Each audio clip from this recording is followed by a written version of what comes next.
Hej, mit navn er Katarina, og jeg har sendt en ansøgning til jer som assistent ved Aarhus Hovedbibliotek. På min skriftlige ansøgning kan I læse noget af mine kompetencer og min faglige baggrund, men jeg tænkte, at jeg lige vil lægge en lille hilsen og præsentere mig selv sådan lidt mere personligt. Jeg har altid været en ivrig læser, og jeg vil sige nok, den bog, der har gjort mest indtryk på mig, er Ringenes Herre. Og den forfatter, der virkelig har gjort et indtryk, er Johannes V. Jensen. Jeg kan huske, den første bog, jeg læste, det var Da eugenikkerne stjal Rundetårn, og jeg var meget stolt.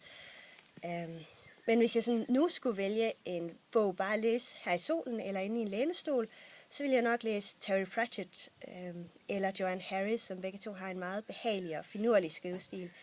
Nogle gange må det også være lidt seriøst, og så ville jeg nok vælge Martin A. Hansen eller Svend Åge Madsen.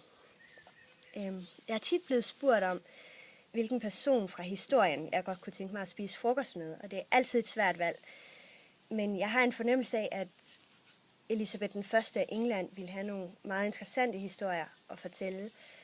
Og ellers så er der mennesker som Martin Luther King eller Nelson Mandela, som jeg også tror ville have meget spændende at fortælle. Mennesker, som har noget vigtigt at sige og har en vigtig betydning, men på samme tid har nogle personlige erfaringer og nogle personlige historier, som virkelig ville være spændende at lytte til.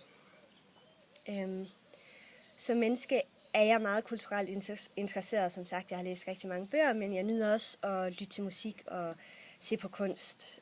Og selvfølgelig har jeg valgt historie som fag, fordi historie gør et stort indtryk på mig. Så derfor ville det bare være rigtig dejligt at få lov til at arbejde på et bibliotek. Nu kommer der et tog, det må I undskylde.